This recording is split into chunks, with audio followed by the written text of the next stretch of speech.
नमस्कार दोस्तों, एमसीक्यू गुरुजी में आपका स्वागत है। तो आज हम 10 मोस्ट इम्पॉर्टेंट एमसीक्यू करने वाले हैं। क्लास 12th केमिस्ट्री का जो पहला चैप्टर है सॉल्यूशन, उसके हम 10 क्वेश्चन करेंगे जो कि मोस्ट इम्पॉर्टेंट होने वाले हैं आपके लिए। तो पहला क्वेश्चन हमारा है, which is not a colligative property. तो आपको बताना है 4 ऑप्शन पढ़ के कि इनमें से कौन सी हमारी कॉलिगेटिव प्रॉपर्टी नहीं होने वाली है।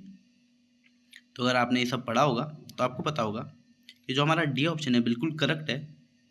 मोलर एलिवेशन कांस्टेंट, ये एक कांस्टेंट होता है, ना कि कॉलिगेटिव प्रॉपर्टी। तो क्वेश्चन नंबर 1 का डी ऑप्शन बिल्कुल करेक्ट है, मोलर एलिवेशन कांस्टेंट। इसी सीरीज में हम क्वेश्चन नंबर 2 अपना देखेंगे। तो क्वेश्चन नंबर 2 हमारे पास है, 12 gram of urea is dissolved in 1 litre of water and 68.4 gram sucrose is dissolved in 1 liter of water. Relative lowering of vapor pressure of urea solution is. तो आपको बताना है जो यूरिया सॉल्यूशन का RLVP होगा वो इन चारों ऑप्शन में से सुक्रोज सॉल्यूशन के साथ कैसे रिलेट होने वाला है। तो अगर आप इसको सॉल्व करेंगे तो भी आपको पता चल ही जाएगा, लेकिन आप देखोगे डायरेक्टली तो इसका वांट ऑफ फैक्टर आप चेक कर सकते हो कि यूरिया और जो हमारे पास सुक्रोज है दोनों के दोनों क्या है, नॉन इलेक्ट्रोलाइट। नॉन इलेक्ट्रोलाइट के लिए डिसोसिएशन क्या हो जाएगा, होगा ही नहीं। अगर डिसोसिएशन होगा ही नहीं तो फिर जो हमारा वांट ऑफ फैक्टर आई है उसकी वैल्यू 1 के बराबर हो जाएगी। और अगर आई की वैल्यू 1 है तो आप बता सकते हैं क्वेश्चन नंबर 2 का डी ऑप्शन बिल्कुल करेक्ट हो जाएगा, equal to that of sucrose solution. तो क्वेश्चन नंबर 2 का डी बिल्कुल करेक्ट आंसर हो जाएगा, equal to that of sucrose solution. तो अब हम देखेंगे अपना तीसरा क्वेश्चन, और तीसरा क्वेश्चन हमारे पास है, के एच वैल्यू फॉर यानी हेनरी कांस्टेंट की वैल्यू दी गई है हमारे पास में, ए आर आर्गन के लिए, CO2 कार्बन डाइऑक्साइड के लिए, HCHO फॉर्मल्डिहाइड के लिए एंड CH4 मीथेन गैस के लिए। ये रिस्पेक्टिवली वैल्यूज हमारे पास हैं 40.39, 1.67, 1.83 इंटू 10 की पावर -5 एंड 0.413। तो अब हमें अरेंज करना है इनको सॉल्युबिलिटी के इंक्रीजिंग ऑर्डर में। तो आपको पता है सॉल्युबिलिटी किसकी ज़्यादा होगी, जिसका हेनरी कांस्टेंट सबसे कम होगा। तो आपको पता है HCHO की जो वैल्यू है सबसे कम है तो इसकी सॉल्युबिलिटी सबसे ज़्यादा हो जाएगी। तो आप यहाँ पे से अपना ऑर्डर लगा सकते हैं। क्वेश्चन नंबर 3 का जो सी है बिल्कुल करेक्ट आंसर हो जाएगा, AR is less than CO2 is less than CH4 is less than HCHO। तो क्वेश्चन नंबर 3 का सी आंसर बिल्कुल करेक्ट हो जाएगा हमारा। तो अब हम देखेंगे अपना नेक्स्ट क्वेश्चन जो कि हमारे पास है क्वेश्चन नंबर 4, और ये हमारे पास होने वाला है, an unripe mango placed in a concentrated salt solution to prepare pickles rings because.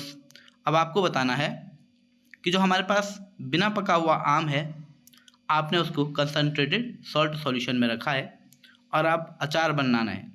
तो अचार बनेगा कैसे, 4 ऑप्शन आपको देखने हैं, उसमें से प्रोसेस बतानी है। तो कौन सी प्रोसेस होती है, ऑप्शन डी बिल्कुल करेक्ट आंसर हो जाएगा, it loses water due to osmosis. तो उसमें ऑस्मोसिस की प्रोसेस होती है जिससे क्या होता है, आम का जो वाटर है वो बाहर निकल जाता है सॉल्ट सॉल्यूशन में। तो डी ऑप्शन बिल्कुल करेक्ट हो जाएगा, it loses water due to osmosis. अब हम देखेंगे अपना नेक्स्ट क्वेश्चन जो कि है question number 5, the solution that forms maximum boiling azeotrope is. तो आपको इनमें से बताना है कि मैक्सिमम बॉइलिंग एजोट्रॉप का एग्जाम्पल कौन सा होने वाला है। तो आपको पता है नॉन आइडियल गैस के लिए नेगेटिव ग्राफ किसके लिए जाता है, वही हमारा मैक्सिमम बॉइलिंग एजोट्रॉप होता है। तो सी ऑप्शन बिल्कुल करेक्ट हमारे पास हो जाएगा, एसीटोन एंड क्लोरोफॉर्म। ये हमने पहले क्वेश्चन करवाए थे पूरे, तो एसीटोन एंड क्लोरोफॉर्म बिल्कुल करेक्ट आंसर इसका हो जाएगा। तो अगला हम देखेंगे क्वेश्चन नंबर 6 को। तो क्वेश्चन नंबर 6 हमारे पास है, विच of the following is depended on temperature. तो टेम्परेचर पे कौन सा कंसंट्रेशन टर्म हमारा डिपेंड करने वाला है, तो जिसमें वॉल्यूम टर्म आती है। तो आपको पता है मोलरिटी में क्या होता है, N/V यानी मोल अपॉन वॉल्यूम। तो मोलरिटी में वॉल्यूम टर्म आती है, इसीलिए वो टेम्परेचर डिपेंडेंट है। तो क्वेश्चन नंबर 6 का बी ऑप्शन बिल्कुल करेक्ट हो जाएगा, मोलरिटी। अब हम देखेंगे अगला नेक्स्ट क्वेश्चन हमारा क्वेश्चन नंबर 7। तो क्वेश्चन नंबर 7 हमारे पास है कॉलिगेटिव प्रॉपर्टीज डिपेंड ऑन। अब आपको ये चारों ऑप्शन पढ़ने और आपको ये बताना जो कॉलिगेटिव प्रॉपर्टी है वो किस पे डिपेंड करती है। तो आपको पता है जो बी ऑप्शन है हमारा बिल्कुल करेक्ट होने वाला है, the number of solute particle. तो हमारे जो सॉल्यूशन में जो सॉल्यूट होता है, आपको पता है सॉल्यूशन में सॉल्यूट एंड सॉल्वेंट होता है। तो यहाँ पे कॉलिगेटिव प्रॉपर्टी में हमें सॉल्वेंट से तो कोई मतलब नहीं, लेकिन उसमें जो सॉल्यूट के पार्टिकल होंगे उनके नंबर्स कितने हैं उस पर डिपेंड करने वाला है कॉलिगेटिव प्रॉपर्टी। तो क्वेश्चन नंबर 7 के लिए बी ऑप्शन बिल्कुल करेक्ट हो जाएगा, the number of solute particles. अब हम देखेंगे अपना नेक्स्ट क्वेश्चन जो कि हमारा क्वेश्चन नंबर 8। वो है which among the following is least soluble in water. तो आपको बताना है इन चारों में से वाटर में सबसे कम सॉल्युबल कौन सा है। तो आपको पता है जो फिनॉल है, इथाइलिन ग्लाइकोल है और पेंटानॉल है, ये तीनों क्या करते हैं, हाइड्रोजन बॉन्डिंग करते हैं पानी के साथ में।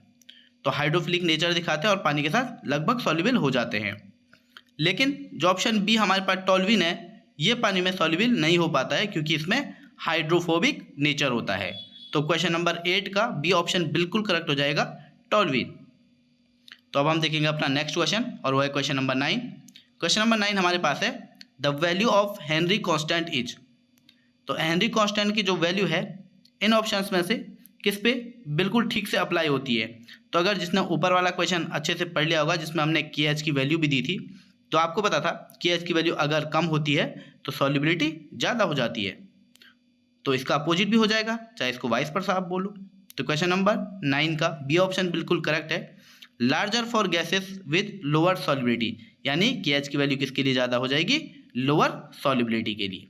तो बी ऑप्शन बिल्कुल करेक्ट है, larger for gases with lower solubility. अब हम देखेंगे अपना 10वां क्वेश्चन और इसके बाद एक क्वेश्चन हमारा जो कि आपके लिए होमवर्क रहने वाला है, आप उसका आंसर कमेंट सेक्शन में बताएंगे। तो क्वेश्चन नंबर 10 हमारे पास है विच of the following aqua solutions should have the highest boiling point. तो आपको इनमें से हाईएस्ट बॉइलिंग पॉइंट बताना है। तो आपको पता चल रहा होगा भाई आई की वैल्यू जिसके लिए सबसे ज़्यादा उसका बॉइलिंग पॉइंट सबसे अधिक। तो आई की वैल्यू बी के लिए सबसे ज़्यादा हो जाएगी Na2SO4 का SO4, तो क्या हो जाएगा 2Na+ और SO4 2-, यानी कि इसमें आई की वैल्यू 3 मिलने वाली है हमको। और जबकि आपको बताया ग्लूकोज और सुक्रोज में आई की वैल्यू 1 होती है क्योंकि ये नॉन इलेक्ट्रोलाइट है, और KCl में 2 हो जाएगी आई की वैल्यू K+ और Cl- क्योंकि डिसोसिएट होगा ना ये भी। तो हमारे पास जो करेक्ट आंसर होगा इस क्वेश्चन का वो बी ऑप्शन होने वाला है, Na2SO4, इसका सबसे हाईएस्ट बॉइलिंग पॉइंट हो जाएगा। अब हम देखेंगे अपना लास्ट क्वेश्चन जो कि आपके लिए होमवर्क रहने वाला है, question number 11। Which of the following condition is not satisfied by an ideal solution.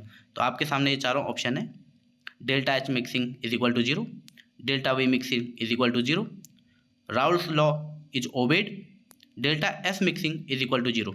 तो आपको ये बताना है इनमें से करेक्ट ऑप्शन कौन सा आपके लिए होने वाला है, यानी कि जो आइडियल सॉल्यूशन सेटिस्फाइड नहीं करता है। तो आज के लिए इतना ही हमारे पास में। इसी टाइप के क्वेश्चन के लिए आप चैनल को सब्सक्राइब कर सकते हैं। Thank you.